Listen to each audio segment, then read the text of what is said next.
Vie Abondante TV est spécialisée dans la production de vidéos gospel et la prédication de l'évangile de Jésus-Christ de Nazareth.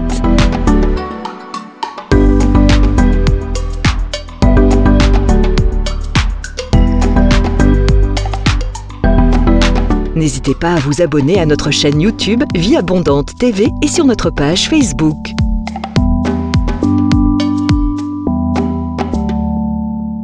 Retrouvez-nous en quelques clics sur notre site www.vieabondante.tv.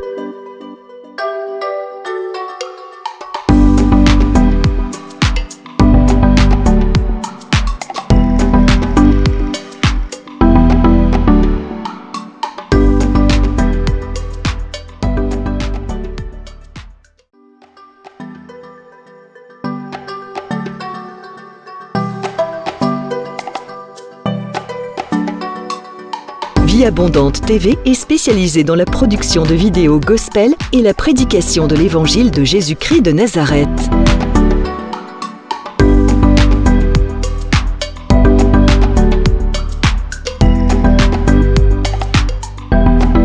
N'hésitez pas à vous abonner à notre chaîne YouTube Vie Abondante TV et sur notre page Facebook.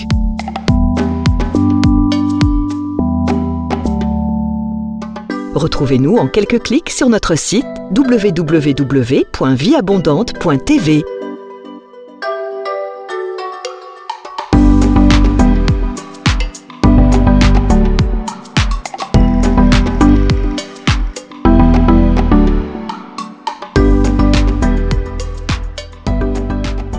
Et son intimité avec Dieu.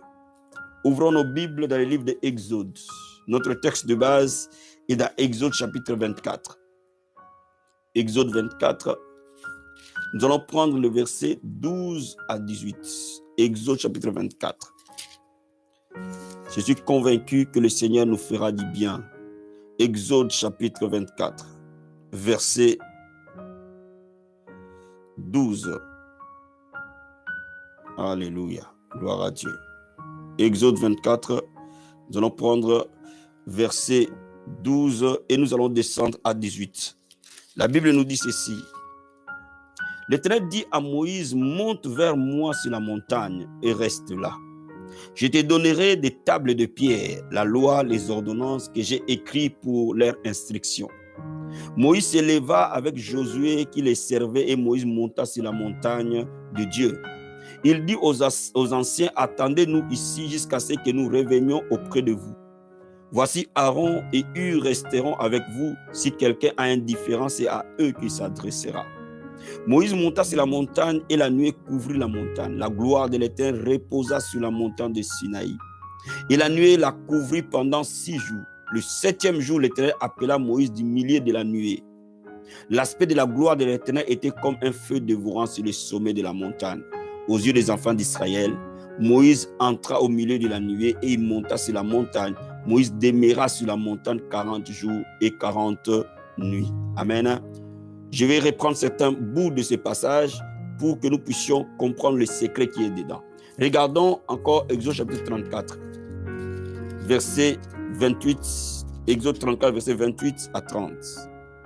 Moïse fit là avec l'Éternel 40 jours et 40 nuits. Il ne mangea point de pain, il ne but point d'eau, et l'Éternel écrivit sur les tables les paroles de l'alliance, les 10 paroles. Moïse descendit de la montagne de Sinaï, ayant les 2 tables de témoignage dans sa main. En descendant de la montagne, il ne savait pas que la peau de son visage rayonnait, parce qu'il avait parlé avec l'Éternel.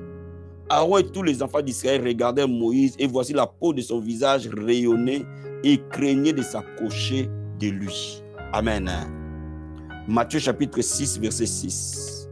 Matthieu chapitre 6, verset 6. Matthieu 6, verset 6, la Bible dit ceci. Mais quand tu pries, entre dans ta chambre, ferme la porte. Prie ton Père qui est dans les lieux secrets, et ton Père qui voit dans les secrets te les rendra. Amen. Bien aimé, il y a un mystère. Il y a un secret du lieu secret. Amen. Bien aimé, quand vous regardez tous les hommes puissants dans la Bible, tous les hommes que Dieu a utilisés puissamment, Tous ces hommes étaient des hommes du lieu secret. Étaient des hommes qui se retiraient à la montagne. Vous allez voir que Moïse a été 2 fois à la montagne Sinaï. Vous allez voir que Élie a été à la montagne là où il a été nourri par l'ange. Vous allez voir que Jésus a été dans le désert. Il s'est retiré. Il allait soit à la montagne, soit dans le désert. Pourquoi ces hommes allaient soit à la montagne, soit dans le désert? Ce sont des hommes qui voulaient se retirer de la distraction en fait de passer des temps de qualité avec l'Éternel. Bien-aimé, la qualité de ta vie chrétienne dépend d'une chose, du temps de qualité que tu passes avec lui. Et Jésus-Christ qui est venu nous dit que si tu veux prier, va dans ta maison, ferme la porte. Retire-toi de la distraction et va dans les lieux secrets. Cela veut dire que maintenant, nous n'avons plus besoin d'aller dans les montagnes. Maintenant, nous n'avons plus besoin d'aller dans les déserts. Mais dans notre chambre à coucher devient notre montagne et notre désert. Là où nous pouvons nous retirer de la distraction et être en communion parfaite avec Dieu. Bien-aimé, je vais te dire une chose. Quand nous regardons Exode chapitre 24, nous voyons plusieurs vérités. La première vérité, c'est ceci. La Bible dit, l'Éternel dit à Moïse, monte vers la montagne et reste là. La montagne est le symbole de la prière. La montagne est le symbole de la consécration. La montagne est le symbole de l'intimité avec Dieu. Et Dieu dit à Moïse, retire-toi, va à la montagne. Mais ne va pas pour redescendre. Va et reste à la montagne. Ça, il y a un secret là-dedans. Le mot rester veut dire prends du temps devant ma face. Donne-moi un temps de qualité et ne sois pas pressé parce que j'ai des choses à communiquer avec toi et ça demande du temps. Je vais dire à quelqu'un, l'intimité avec Dieu est un processus qui demande du temps. L'intimité avec Dieu est un processus qui ne se fait pas en une minute. Il faut que tu accordes à Dieu du temps. Et Dieu dit à Moïse, si tu viens à la montagne et tu restes là, je te donnerai les tables. Cela veut dire que ceux qui vivent dans la montagne reçoivent de Dieu. Alléluia. Pour que Moïse puisse avoir les tables, il devait aller à la montagne et rester. Bien-aimé, je vais dire à quelqu'un ce matin, la réponse au problème des hommes se trouve à la montagne. La réponse à ton mariage se trouve à la montagne. La réponse à ta guérison se trouve à la montagne. La réponse à ta délivrance se trouve à la montagne. Tu ne l'as pas encore eu parce que tu n'as pas encore été vraiment dans ta montagne. Les jours où tu seras dans ta montagne, tu descendras de cette montagne-là avec quelque chose de Dieu. Personne ne peut être dans une intimité réelle avec Dieu et repartir main vide. Personne ne peut passer du temps réellement de qualité avec Dieu et repartir main vide. Je vais dire à quelqu'un, lorsque tu veux accéder à un niveau élevé de la foi chrétienne, il faut que tu choisisses ta montagne et que tu y vives. La montagne aujourd'hui, ce n'est pas la montagne physique. La montagne d'aujourd'hui est un lieu, est un temps de consécration, est un temps d'abandon total à Dieu. Maintenant, Dieu dit à Moïse, viens là et reste. Mais quand Moïse commence à exécuter les projets de Dieu, on voit quelque chose se manifester. On voit Moïse prendre d'abord les anciens et les amener au premier niveau de la montagne et dire aux anciens, vous attendez-nous ici. Alléluia. Si le peuple a un problème, il viendra vers Aaron et vers Hur. Bien aimé, il y a des choses que Dieu ne peut faire avec nous que de manière individuelle. Il y a des gloires que nous ne pouvons pas porter de manière collective. Il y a des gloires que Dieu pose dans la vie de quelqu'un. Il ne posera que de manière individuelle. Donc laisse-moi d'abord te dire, Moïse amène les anciens et les dépose au premier niveau de la montagne. Il dit, restez ici. Il prend simplement Josué et il l'amène au deuxième niveau de la montagne. Quand il arrive au deuxième niveau de la montagne, il reste avec Josué. Et la Bible déclare que pendant 6 jours, Moïse et Josué sont au deuxième niveau de la montagne. Et au 7e jour, Dieu appelle Moïse. Et Moïse laisse Josué là et il va au 3e niveau de la montagne. Bien aimé, les niveaux d'intimité diffèrent. Nous allons de profondeur en profondeur, de gloire en gloire, selon que nous cherchons l'Éternel.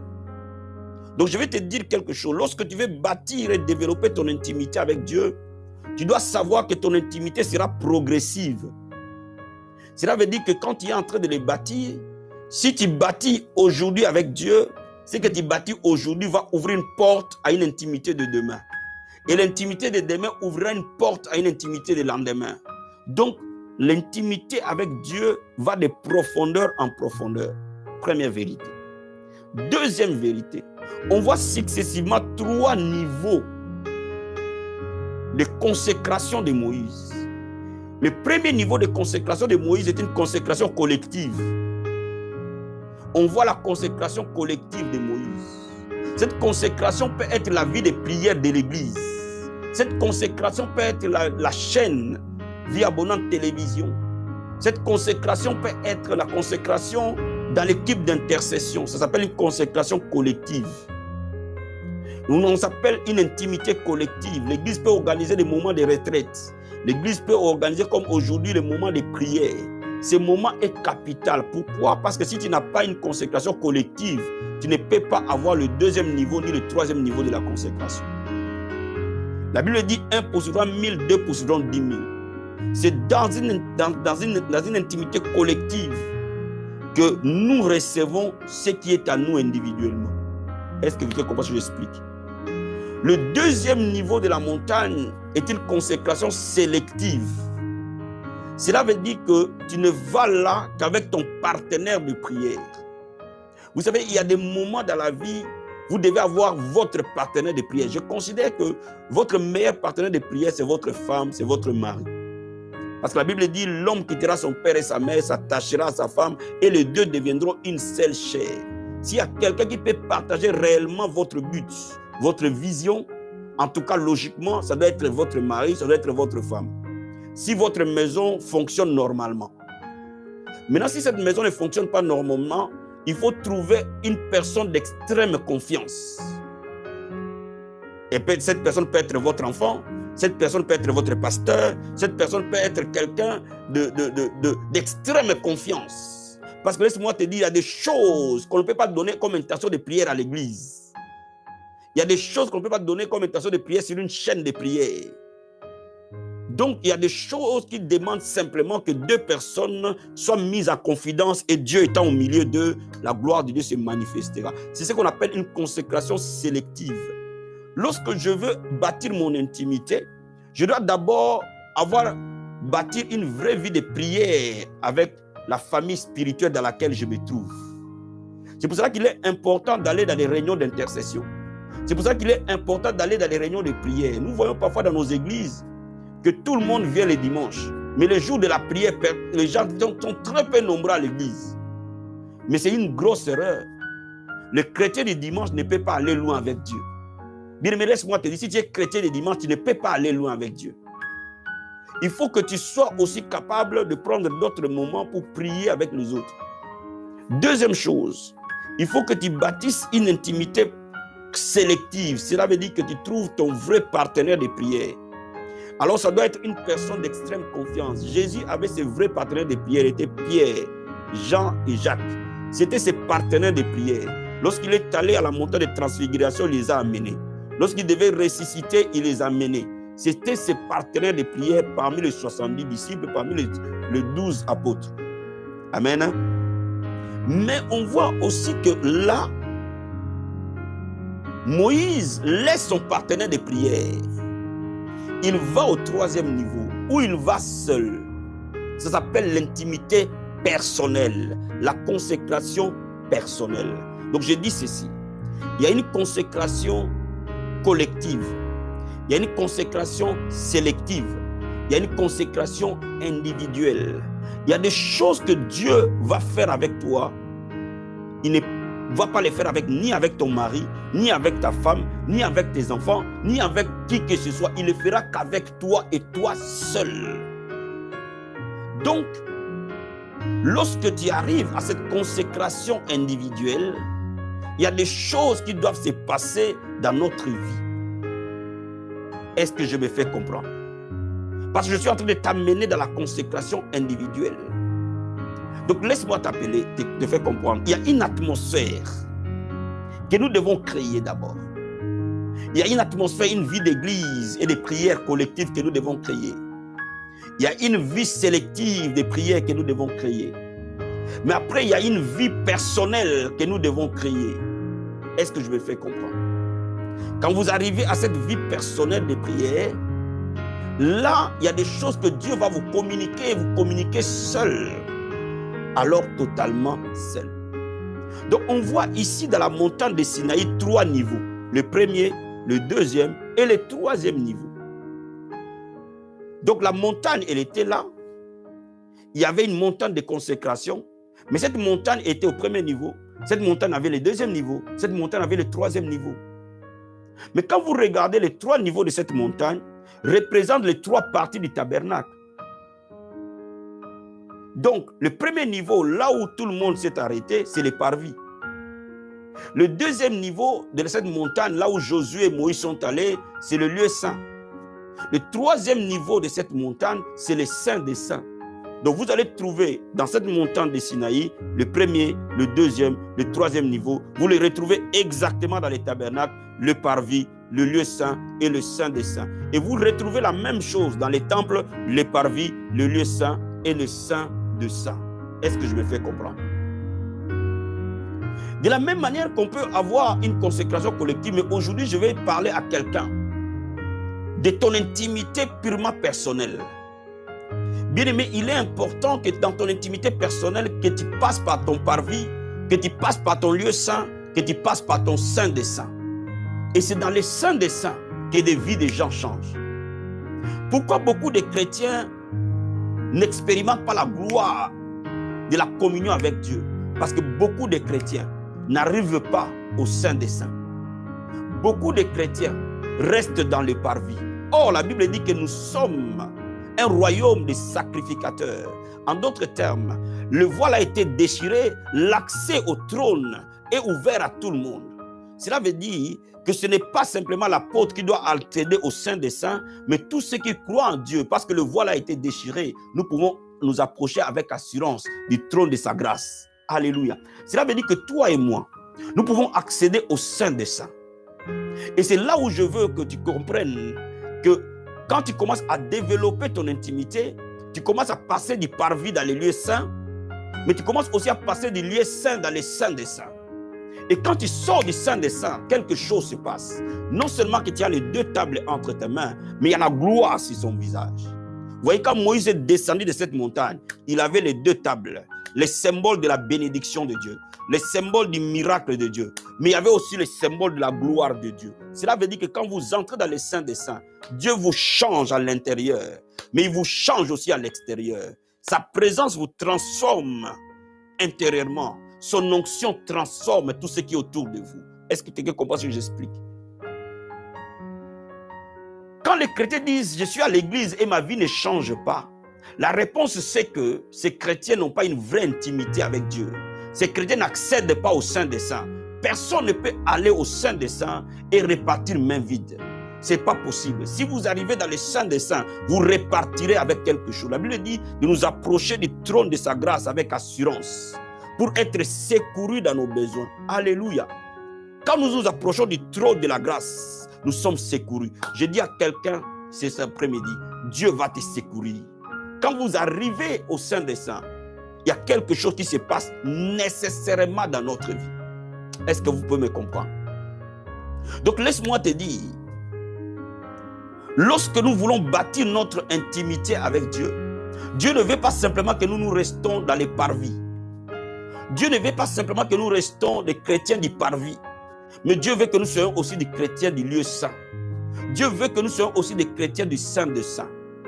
Les différentes parties du tabernacle, je vous l'enseignerai plus tard. Amen. Je suis en train de t'amener dans les thèmes de l'intimité. Mais laisse-moi t'expliquer quelque chose. De la même manière, la montagne avait 3 parties. De la même manière, le tabernacle et les temples avaient 3 parties. La Bible dit, nous, dans la nouvelle alliance, nous sommes les temples du Saint-Esprit. Cela veut dire que nous et les temples de Salomon, nous sommes conçus de la même manière. Cela veut dire quoi? Cela veut dire qu'en nous-mêmes, nous avons le parvis, nous avons le lieu saint et nous avons le saint des saints. Cela veut dire quoi? Ma chair, c'est mon parvis, mon âme, c'est mon lieu saint, mon esprit, c'est le saint des saints. Alléluia. Beaucoup de chrétiens restent dans la chair quand ils prient. Ils ne connaissent pas une percée de la chair vers l'âme. De la même manière, ils ne connaissent pas une percée de l'âme vers l'esprit.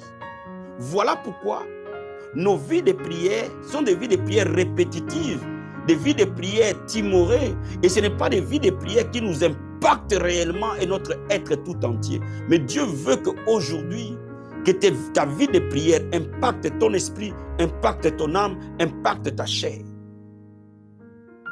De la même manière, Moïse a passé le premier niveau, deuxième niveau, troisième niveau. De la même manière, toi aussi, tu vas passer le premier niveau, deuxième niveau, troisième niveau. Alléluia. Est-ce que quelqu'un est avec moi? Bien, mais quand nous sommes dans une intimité du parvis ou de la chair, c'est un moment où nous luttons. Parce que la Bible nous dit de crucifier notre chair. Dans les moments où nous sommes en train de bâtir notre intimité, vous allez voir, il va vous arriver parfois que vous voulez prier, mais vous avez un sommeil inexplicable. Vous avez une fatigue qui n'arrive pas à vous quitter. Vous mettez votre réveil à 3 heures du matin, à 5 heures du matin, à 4 heures du matin, mais vous avez envie simplement de dormir. Même si vous voulez prier à 8 heures, mais vous avez simplement envie de dormir et vous êtes debout. Et vous luttez avec les sommeils. Pourquoi? Parce que la chair n'aime pas prier. La chair est conçue pour faire obstacle à la prière. La chair est bâtie pour résister à la prière. Et la chair doit être crucifiée. Alléluia. Est-ce que je me fais comprendre? Et pourtant, au niveau de notre chair, c'est le premier niveau et le niveau où notre vie de prière demeure. Mais quand nous sommes encore entrés au niveau de notre parvis, il y a des types de prières qu'il faut faire, qui va permettre à ce que la chair puisse être mise sous contrôle. Quand tu programmes un moment de prière, tes pensées vacillent. Tu commences à penser aux marmites, tu commences à penser à l'école des enfants, tu commences à penser à plein de choses. Dès l'instant où tu commences à prier, tu n'arrives pas à te concentrer. Ton esprit n'est pas canalisé. Tes pensées défilent. Tu es en train de prier, mais tu es en train de penser à l'enfant. Tu es en train de prier, mais tu es en train de penser à la marmite. Tu es en train de prier, mais tu es en train de penser au travail. Bien, mais ton esprit n'est pas focus. Tes pensées vacillent. Cela veut dire que tu es encore en train de prier dans ton parvis. Mais ne crains pas, Dieu a tout prévu. Lorsque nous entrons dans la prière, dans les parvis, c'est le lieu de 4 types de prières pour arriver à crucifier notre chair. Dans les parvis, nous faisons la prière de repentance. Dans les parvis, nous faisons la prière de présenter à Dieu notre état réel. Nous demandons à Dieu, la Bible dit, celui qui casse ses péchés ne prospère pas, mais celui qui les avoue et les délaisse trouve miséricorde. Dans les parvis, nous avons la prière de requête. C'est là où nous sortons nos cahiers de requêtes et nous donnons, Seigneur, bénis-moi, Seigneur, libère-moi, Seigneur, délivre-moi, Seigneur, sauve ma famille, sauve mon mari, sauve ma femme. Nous sommes encore dans les parvis. Lorsque nous présentons nos prières de requête, c'est dans les parvis que nous présentons les prières de combat spirituel. Parce que nous luttons contre la chair, nous luttons contre les principautés, les dominations, nous luttons contre les esprits qui ne veulent pas que notre vie de prière décolle. Nous luttons contre les réclamations, les condamnations qui ne veulent pas que nous puissions être intimes avec Dieu. C'est là où nous utilisons la prière des combats spirituels. Mais c'est là où aussi nous utilisons la prière de la foi. Nous déclarons les choses qui doivent arriver. Là, nous sommes dans notre parvis. Là où nous utilisons notre prière avec beaucoup d'intelligence. Notre intelligence humaine est sollicitée dans la prière. Nos requêtes sont déclarées. Notre foi est relâchée. Nous luttons contre ce qui nous empêche à prier. Là, nous sommes dans les parvis. C'est très important de faire cette prière. Parce que si tu ne le fais pas, tu ne peux pas entrer dans les lieux saints. Si tu ne le fais pas, tu ne peux pas percer. Et laisse-moi te dire quelque chose. Bien-aimé, quand la chair résiste, ne l'écoute pas. Parce que la chair va céder. La chair est un suiveur. Et la volonté de lutter contre cette chair. Quand tu sens que le sommeil t'arrive, lève-toi. Commence à faire les pas dans la maison en priant. Quand tu sens que tes pensées commencent à s'évacier, commence à prier plus haut. Bien-aimé, ne cède pas à la chair. Parce que la chair va s'aligner. Quand tu ne vas pas céder à la chair va s'aligner. Donc laisse-moi te dire, c'est ici où la discipline personnelle joue. Vous ne pouvez pas être une personne de forte intimité avec Dieu si vous n'avez pas une vie disciplinée. C'est ici où c'est l'heure de ma prière. Que j'ai envie de prier ou pas, je me mets à prier. Que j'ai envie d'adorer ou pas, je me mets à prier. C'est mon heure de prière, point à la ligne. Ici, la discipline joue beaucoup, beaucoup, beaucoup dans notre vie de prière. C'est ici que la prière demande de la discipline. C'est ici que la prière demande une volonté.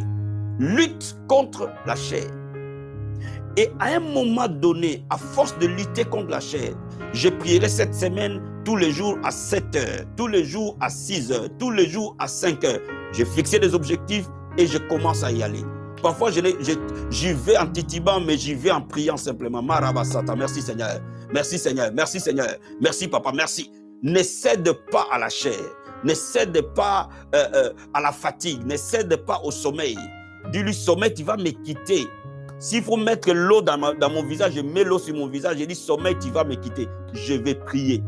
Je vais prier. C'est l'heure de la prière, je vais prier. Dis-moi amen. Quand tu fais ça, qu'est-ce qui se passe? À un moment donné, tu as une percée.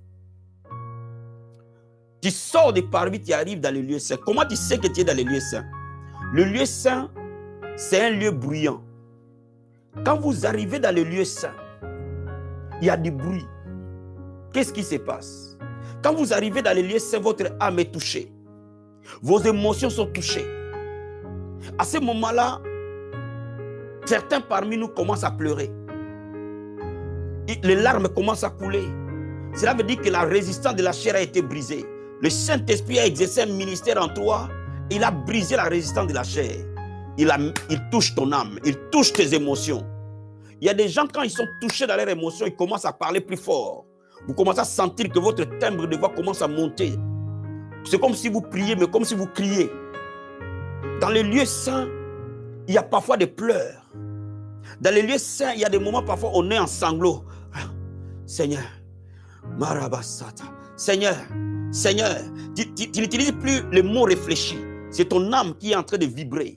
Le Saint-Esprit est en train d'impacter ton âme. Cela veut dire que le Saint-Esprit est en train d'exercer un ministère puissant dans ton âme. Il est en train de travailler ton âme maintenant. Parce que tu as lutté avec la chair, tu as lutté, tu as combattu, tu as gagné. Parce que tu as gagné avec la chair, le Saint-Esprit affecte ton âme. À ce moment-là, les larmes parfois coulent sans raison. À ce moment-là, tu as parfois envie simplement de te mettre à genoux. Personne ne te dit de te mettre à genoux, mais toi-même, tu as envie de te mettre à genoux. Parfois, personne ne t'a dit de lever les mains, toi-même, tu as envie de lever les mains. À ce moment-là, parfois, le mouvement de ton corps commence à être non gérable. Parfois, tu sens ton bras qui bouge. Parfois, tu sens ta jambe qui tremble. Parfois, tu sens tes cheveux qui se redressent. Parfois, tu as simplement envie de pleurer, de pleurer, de pleurer, de pleurer. Alléluia. Il y a même parfois, il y a déjà envie de simplement de rire, de rire, de rire, de rire. C'est-à-dire qu'à ce moment-là, il n'y a pas vraiment de... Chacun expérimente ça à sa manière. Quand nous sommes dans une assemblée des saints, c'est à ce moment-là que vous voyez des gens tomber. Il y a ce moment parfois que vous voyez des gens crier, ils tombent, ils roulent par terre. Parce que le lieu saint est un lieu de bruit. Alléluia. Notre âme est affectée. Mais pour que notre âme soit affectée, il faut que tu restes. Je vais dire à quelqu'un, reste longtemps dans la prière. Reste.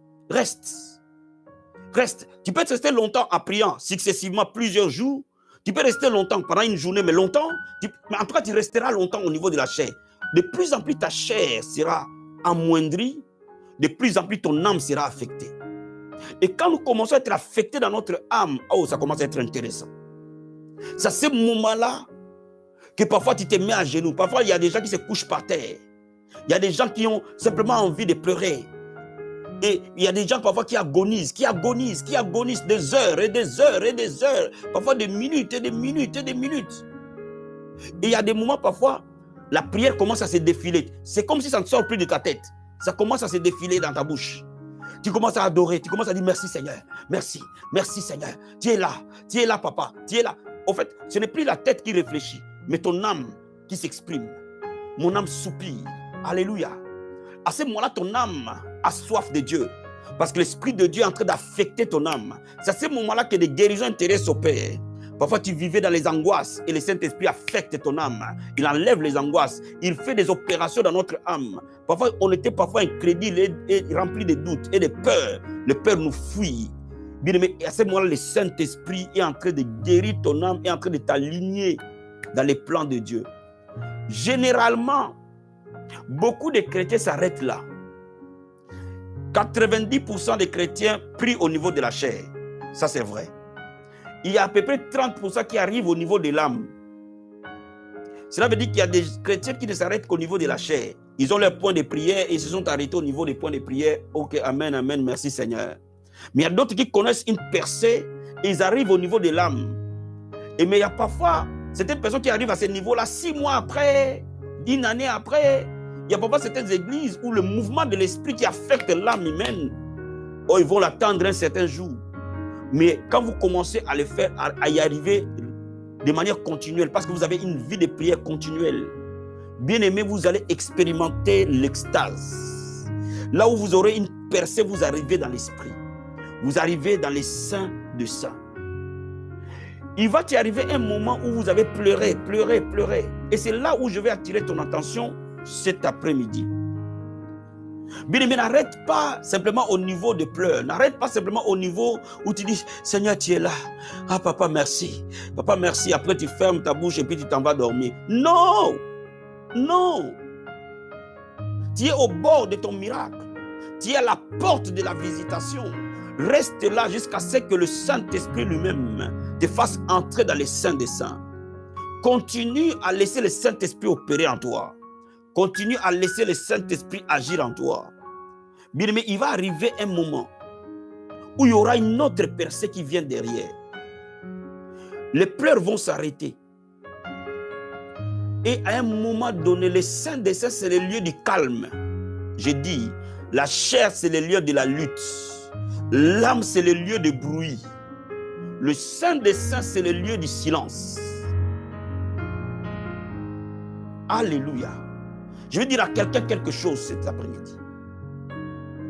Quand vous avez expérimenté cette extase, vous allez arriver à un moment donné, les choses vont se calmer. Cela veut dire que le Saint-Esprit a fini d'opérer votre âme, a fini de guérir votre homme intérieur, a fini de sanctifier votre vie. Maintenant, vous êtes prêts comme Moïse, où le Dieu dit, viens maintenant devant ma face. Et quand vous arrivez dans les saints des saints, au sein des saints bien-aimés, il n'y a pas de prière. Au sein des saints, il n'y a pas de requêtes. Au sein des saints, on s'assoit et on reçoit. Dis-moi amen. Quand vous arrivez dans les saints des saints, il n'y avait rien d'autre que l'arche de l'alliance. Des lieux du calme et du silence. Bien-aimés, beaucoup d'enfants de Dieu n'arrivent pas au lieu du calme et du silence. Qu'est-ce qui nous arrive? Quand nous avons prié, nous disons amen et nous nous levons et nous partons. Bien-aimé, je vais te faire découvrir quelque chose, un secret.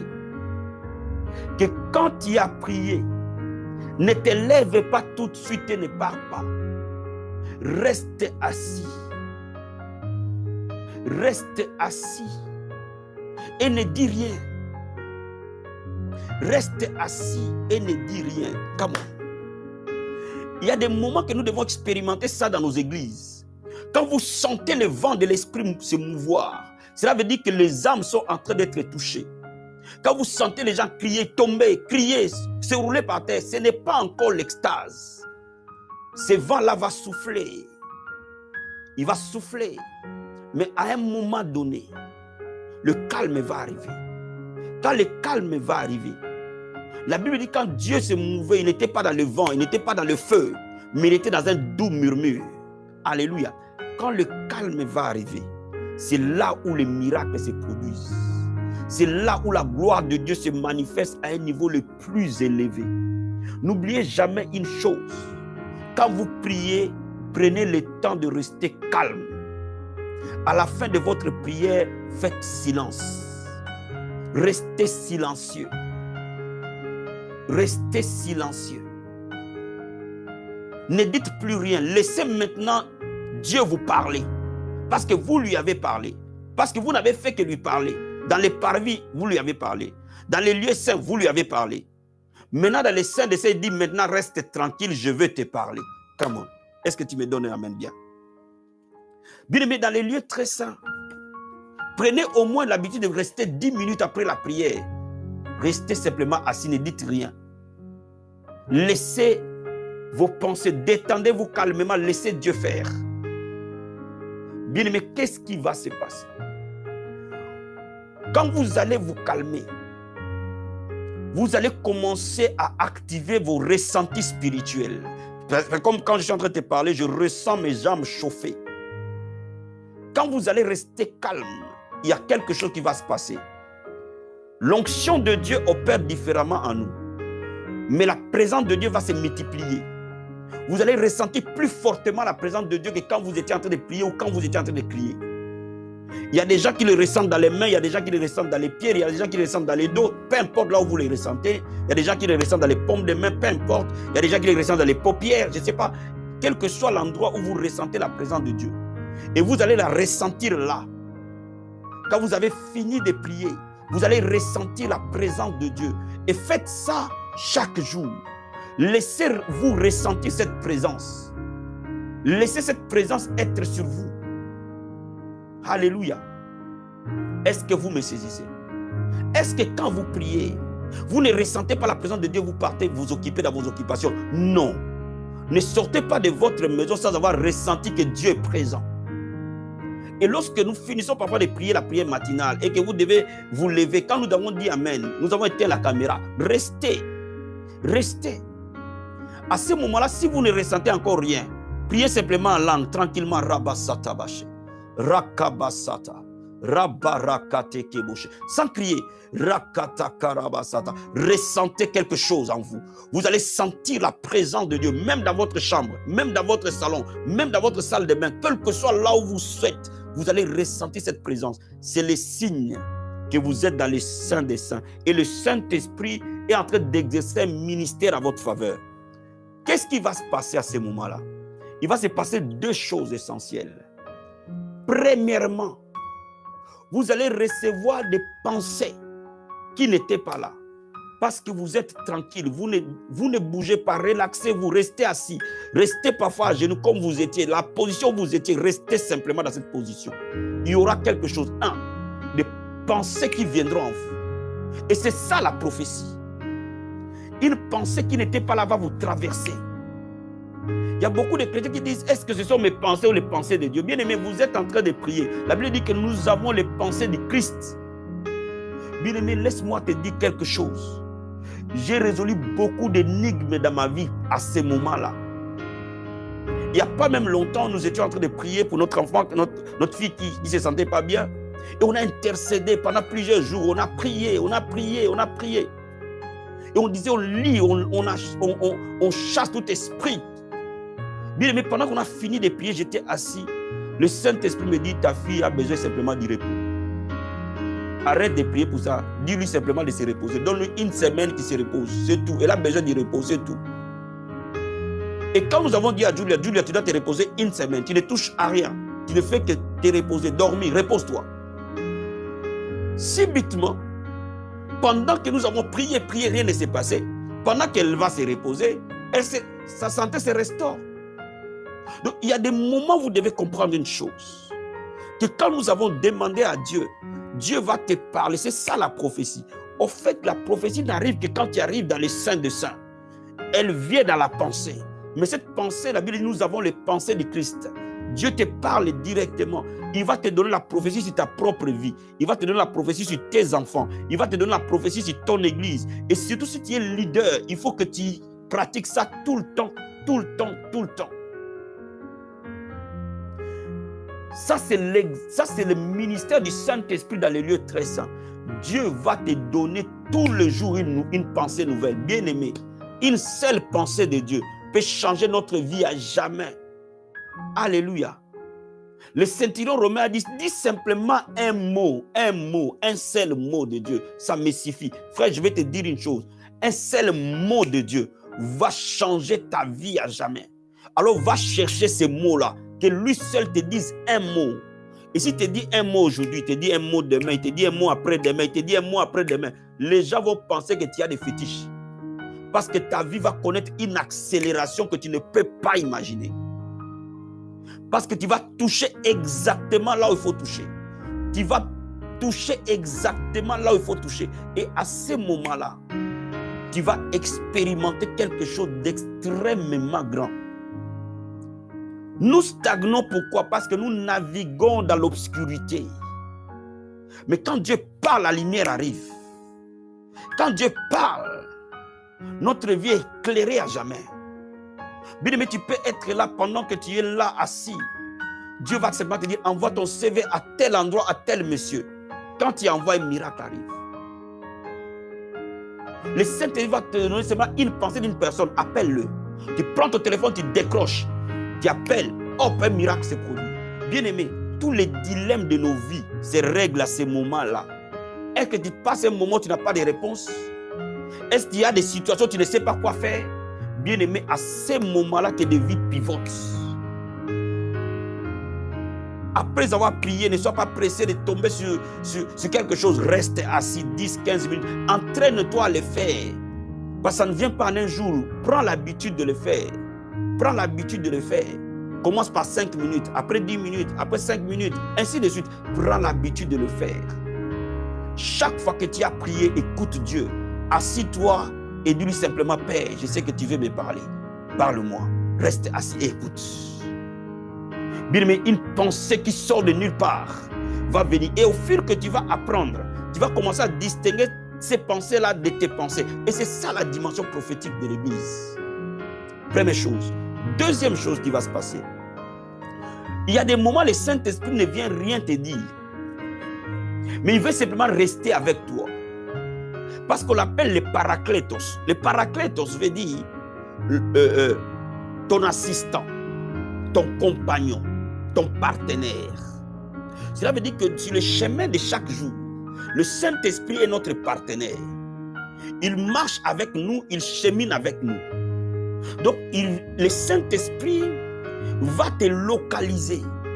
À ce moment-là, le Saint-Esprit te localise. En fait, une localisation spirituelle. Le Saint-Esprit te localise et te fait signe que je suis avec toi. Et nous allons marcher ensemble, nous allons travailler ensemble, nous allons faire tout ensemble. Je suis venu pour t'accompagner. Et nous allons aller bosser ensemble. Et nous allons faire ce que nous allons faire ensemble. Sois attentif à mes idées, à mes pensées, à mes orientations. C'est ça le langage. Et c'est ça qu'on appelle l'onction de Dieu en nous. Lorsque tu restes tranquille et tu restes que le Saint-Esprit, tu le ressentes, c'est-à-dire que tu laisses le Saint-Esprit être là, il te localise. Qu'est-ce qui se passe? Quand le Saint-Esprit te localise constamment, tu vas entrer dans l'accélération de la destinée. Cela veut dire que tu ne vas plus commencer à marcher au pas d'homme, mais tu vas commencer à marcher au pas divin. Comment? Tu comprends ce que j'explique? Parce qu'il fait un avec toi. Donc, il va t'amener à son pas, à son rythme. Donc, tu vas quitter le rythme naturel et tu vas aller dans le rythme divin. Cela veut dire quoi? Tu vas commencer, ta vie va commencer à se synchroniser à la dimension de l'esprit. Donc, laisse-moi te dire, lorsque ta vie stagne, ce dont tu as besoin, c'est le ministère de l'esprit pour te localiser. La localisation spirituelle de l'esprit. Et quand il te synchronise avec lui, bien aimé, tu vas commencer à percer. Là où tu passais 10 ans, tu le fais en une année.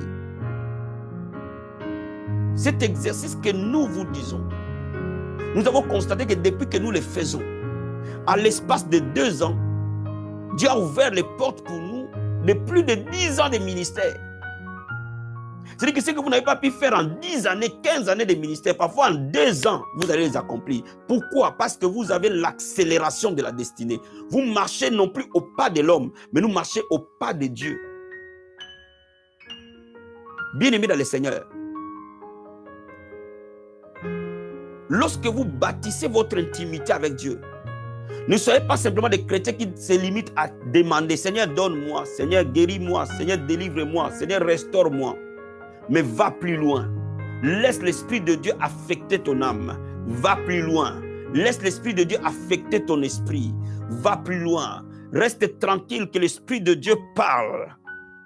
Et il y a des moments, il peut ou ne pas te parler, mais au moins il va te localiser. Quand il te localise, il te synchronise dans la volonté parfaite de Dieu. Vous voyez, beaucoup de chrétiens sont frustrés. Pourquoi? Parce qu'ils ne marchent pas dans la volonté parfaite de Dieu. Pourquoi? Parce qu'ils font leur vie séparément de l'esprit.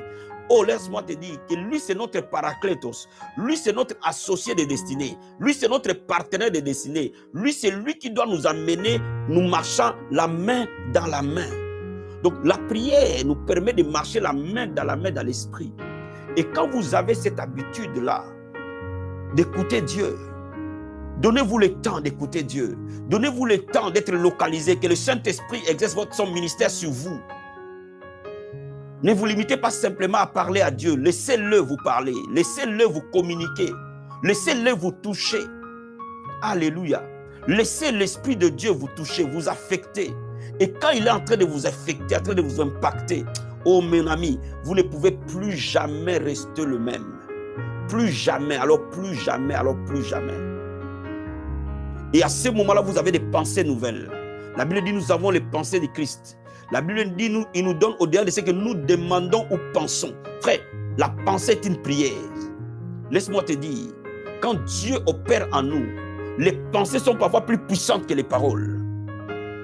J'ai remarqué une chose, dès que je commence à penser à quelque chose, fermement, la chose va arriver. Et quand vous laissez le Saint-Esprit commencer à travailler dans vos pensées et amener les pensées créatrices dans votre âme, vous aurez toujours une longueur d'avance que les autres. Vous serez toujours en avance que vos ennemis. Vous anticiperez toujours tout le temps les choses. Vous aurez toujours une longueur d'avance. Pourquoi? Parce que le Saint-Esprit est devenu votre partenaire de travail. Quand vous travaillez avec lui. Quand vous faites la cuisine, vous faites la cuisine avec lui. Quand vous vous habillez avec lui. Et votre mari va être ébloui de votre beauté. On va penser que vous avez trouvé des crèmes, je ne sais pas où. Non! Le Saint-Esprit va vous embellir. Va parfois vous rendre belle. Va parfois vous donner certains secrets de couleurs qui frappent à l'œil de votre mari. Va parfois vous donner certaines choses que vous êtes loin d'imaginer. Il va vous donner parfois des idées de cuisine que votre mari pensait. Quand il rentre le soir, vous avez préparé exactement ce qu'il voulait manger. Bien-aimé, marche avec le Saint-Esprit, c'est beau. Découvre cette dimension de Dieu. Découvre cette dimension d'intimité avec Dieu. Tu ne seras plus jamais le même. Est-ce que quelqu'un est béni cet après-midi? Est-ce que quelqu'un est béni cet après-midi? Cela, tu peux le faire. Dans un premier temps, par des retraites. Essaie de t'organiser parfois une fois par mois, de t'enfermer chez toi et de rester longtemps dans la présence de Dieu. Cela va changer, va t'affecter. Fais-le une fois chaque mois. Tu commences un vendredi soir et tu sors dimanche matin, tu vas à l'église. Tu bloques un week-end pour Dieu. Tu bloques un week-end pour Jésus. Bien-aimé, l'avantage que tu vas avoir est de loin supérieur au sacrifice que tu fais. Au début de chaque mois, les premiers week-ends du mois, donne-les à Dieu, consacre-les à Dieu. Et cette habitude-là, et si tu es dans les ministères, comme un pasteur principal, comme un apôtre, fais-le plus.